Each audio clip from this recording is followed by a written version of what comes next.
So we are pleased to have with us today comedian and actor Tommy Chong. You may know him from his sketch comedy series Cheech and Chong, or his character as Leo on the hit TV show That 70s Show. Tommy, welcome and thank you so much for joining Champions Can today. It's a pleasure for us to have this time with you. Well, thank you very much. So, Tommy, I understand that you're not just a one-time cancer survivor, but you're a two-time cancer survivor. Can you please share with us just your journey, What happened? your cancer Well, diagnosis? I wasn't, there was something wrong with the plumbing, so I checked it out right away and found out I had prostate cancer, which, by the way, I thrilled the world with the announcement on CNN and Don Lemon. Wow. And, yeah, Don Lemon said, "Oh, what's going on, Tom?" And I said, "Well, I got prostate cancer." And I haven't talked to him since. But Oh, but anyway, I had prostate cancer, and so all the doctors and all the people that deal with cancer said, "Oh, that's slow moving. You'll die of something else before that hits you." no. And so then, right after, then I went on Dancing with the Stars. And during the show, it was so energetic and stressful that I ended up with a tumor on my rectum. So it's rectum cancer. And so that now I needed the operation. There was no waiting for this. There was no waiting. And so I got the operation. And while they were radiating for the tumor, they're in the neighborhood, so they radiated the prostate. Mm-hmm. And so I got cleaned out, reamed out actually. Mm-hmm. and I got no cancer, and with the help of CBD injections. This no doctor told me to do this. It was actually a medic, and he had some injectables. So I injected CBD into the buttocks, and then within a few weeks after I got the operation, I was working, and so far I'm cancer free. Yeah, no more cancer. Congratulations to you. That is amazing. And I also wanted to ask, how far apart were your two different cancer diagnoses? Were they relatively close together? Well, one was '05. And then the rectum was, I guess, 14. So it was that far apart. Yeah. I went on a vegetarian diet. I went quit drinking totally, any alcohol, no alcohol. And then when I did the Dance with the Stars, I was the oldest guy on Dance with the Stars to make it to the finals. Mm-hmm. But the stress, I don't know, the stress or the biopsy that I had when I did the, I don't know how it spread, but anyway, I ended up with a tumor, and that was fast. We couldn't mess around with that. When I found out within 2 months, I was operated on and fitted with the bag. And Tommy Chong got a brand new bag. And Yeah. You mentioned that you had surgery and radiation. Did you also undergo chemotherapy or any other treatments at the time? I took chemo pills, but luckily I never had to do that kind of radiation. No, they just radiated the area when they were cutting out the tumor. And I went in for a bunch of radiation treatments prior to the operation, because they had to get it under control before they cut it out, and which they did. Actually, health-wise, I was pretty cool with it, because I got it early.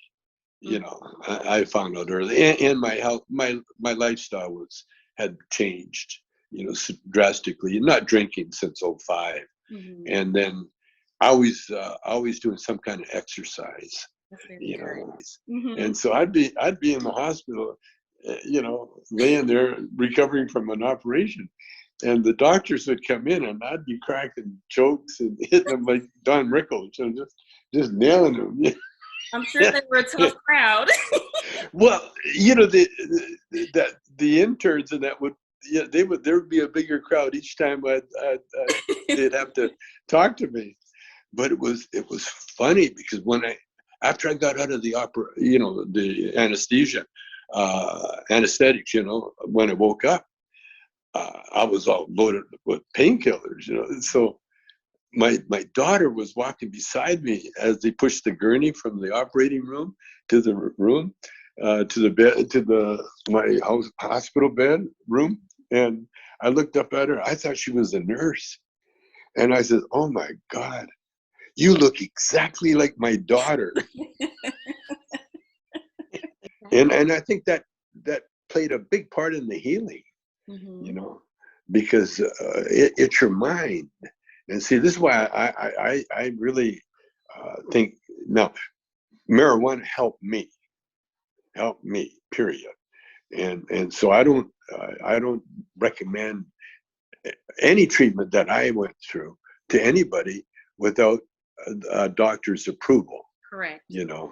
Someone that's professional. I only know what worked for me, and what really worked for me was my early spiritual training. I hesitate to use the word religion, because it was more sort of just a spiritual training. I wasn't I was a Christian, but I wasn't. I was never like a Presbyterian or a Jehovah Witness or any sect. I was just into the words of Jesus, Mm-hmm.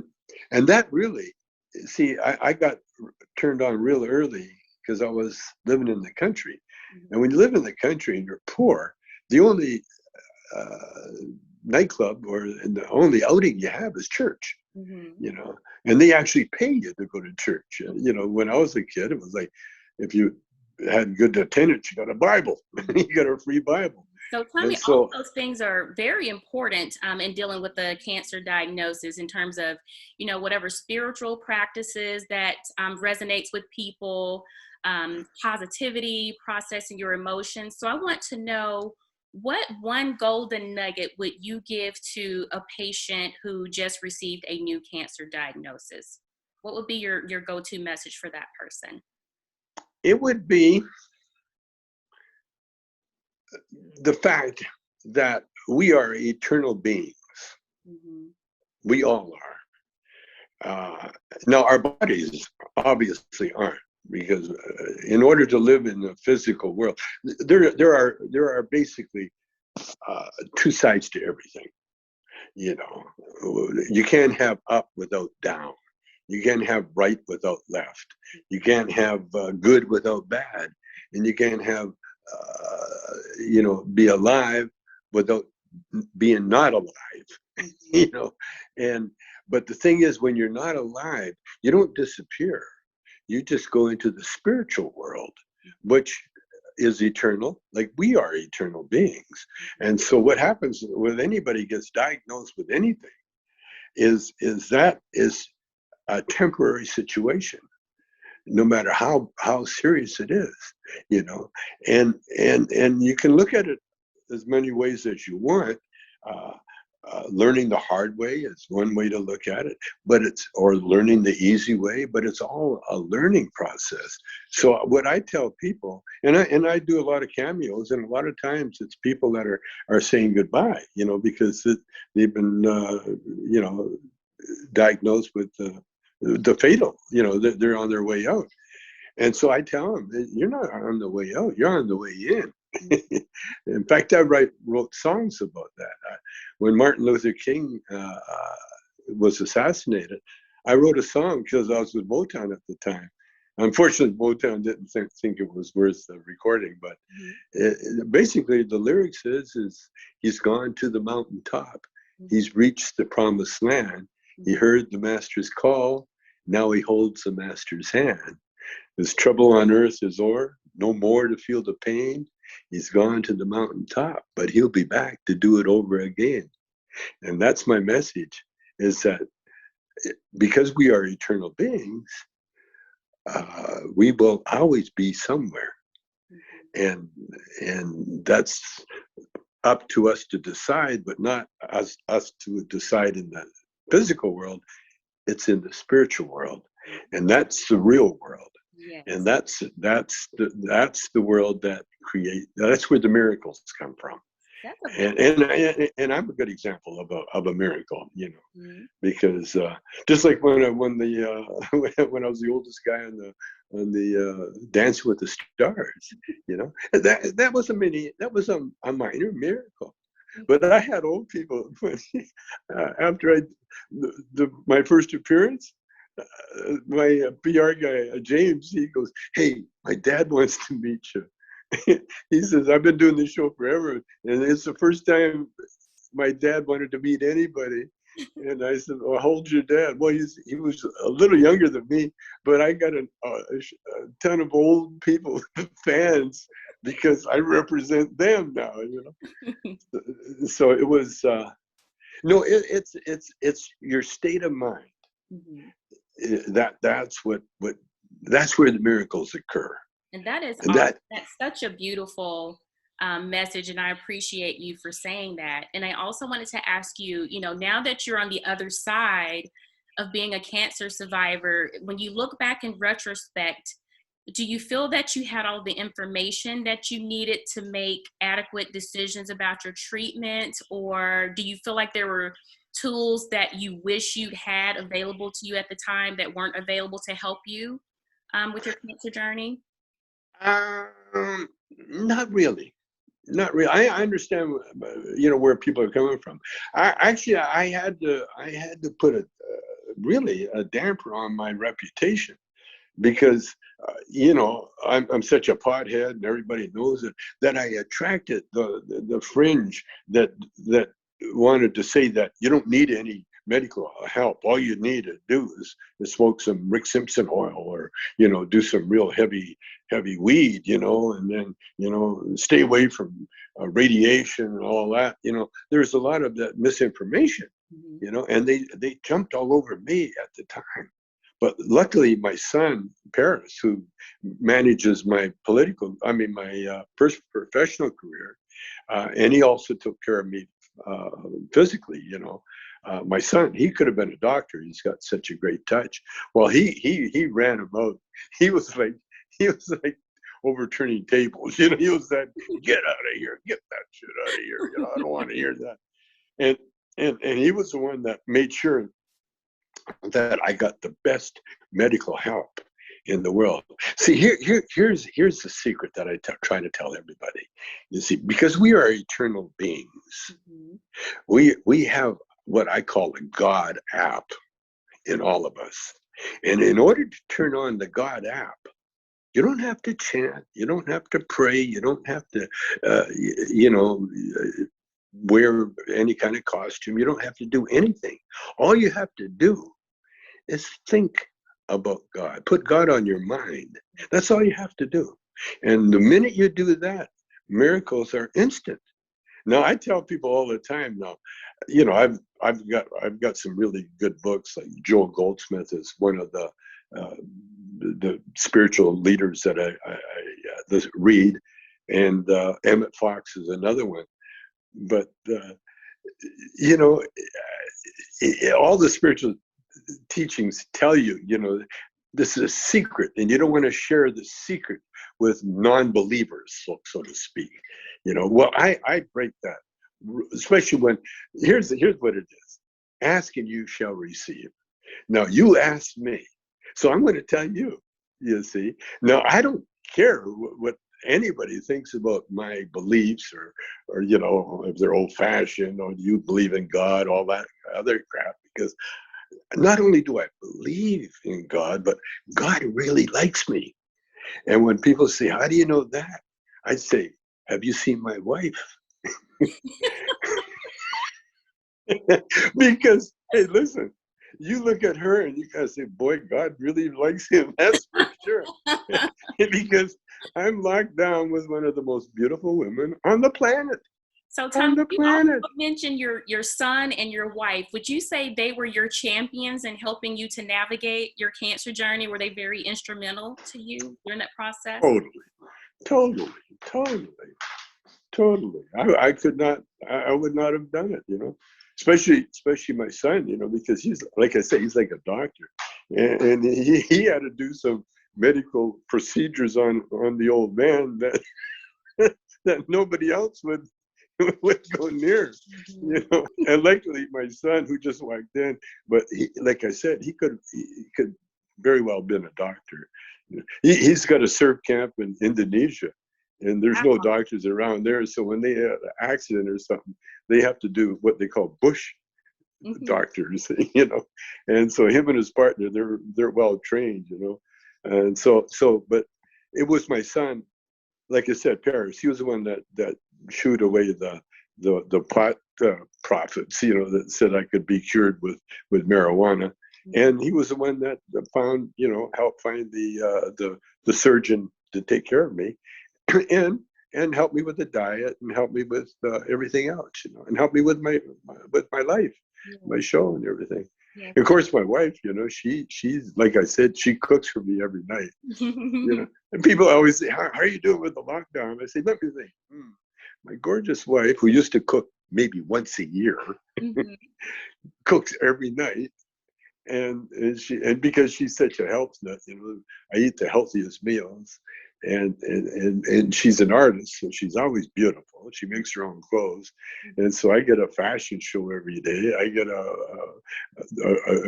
gourmet meal every day, and I'm living in a beautiful house. So I'm not doing too bad. That is awesome, Tommy. And, that just further lets our viewers know that it's so valuable and important that you have a support team and a support system, or what we like to say, have a team of champions around you to help guide you through that process. I'm also a breast cancer survivor, so I understand the fear and the emotion, the physical side effects and things that can go along with navigating a cancer diagnosis. So it's very instrumental to have the tools that you need at your fingertips, as well as a great support team, not just your medical team, but whoever is important to you in your life, whether it's your family, your friends, whoever it may be. So thank you for definitely pointing that out. And I also wanted to ask you, how exactly did CBD help you in your journey? A lot of people are looking for things they can do to supplement their cancer journey. So I'm just interested to know, how did you feel CBD helped you through your journey? Well, the CBD, unlike THC will put you in a psychedelic state, where you're high, and unless you're an artist or a musician, a rap artist, or some kind of jazz musician, that it can tend to make you paranoid. THC can really mess with you if you're not used to it. CBD, on the other hand, has different healing properties, but what CBD really does is calm the body, the mind. It calms you down. That's why my wife and her friends and that will do it to help her sleep at night, and that's why I got CBD ointment for pain, because it'll take away the pain, and a lot of the pain is in the mind. You see, so if you calm the mind down, then all of a sudden you go to sleep. That's what you do when like a lot of, like Cheech, when he used to meditate all the time. Half the time he'd meditate for about 5 minutes and sleep for the rest of the time. Yeah, because that's what happens when you calm your stuff down. You go to sleep, and that's the way the body heals. The body takes the mind out of the situation, and then lets the body take over, which is your immune system. See, your immune system can't work if you're worried, if you're on a fight or flight stage, and either you got to run or you got to stand there and fight something, because even your breathing is affected, because you start holding your breath in times of danger. You stop, you hold your breath, and you listen, because there's danger, And when someone tells you, oh, you got cancer, I was like, oh my God, and then you realize, how horrible, a disease it is. And then right away your brain starts going crazy. Yeah. And that affects the healing process. And that's what the body has to do. That's why they put you in induced comas sometimes when you're sick, because your mind is going too wacky. So boom, take out the mind, let it go to sleep, and then the body heals by its, takes over itself. And that's that. Now you can do it with CBD, and that's what I do. But I also do it with my spiritual training, because the minute I start going wacky, I think of God. And the minute I think of God, and by the way, God's a great comedy writer. Yeah, all my best, sense of humor. all my best bits come from God. God goes, hey, here, I got a good one for you. Listen to this one. And it never fails, man. It never fails. Well, Tommy, that is absolutely amazing. I really thank you and appreciate you for the gems that you shared with us today. And it's been an honor and a pleasure to speak with you. Congratulations again on being a cancer survivor. And once again, Champions Can Foundation for Cancer Wellness, we thank you from the bottom of our hearts for sharing your time with us. My pleasure. Okay, dude. Nice talking to you. Anytime. Thank you again so much. We appreciate you. You want a stoner that won't shut up? Give me a call. We'll keep that in mind. Okay, dear. Bye-bye. Thank you so much, Bye-bye. Tommy.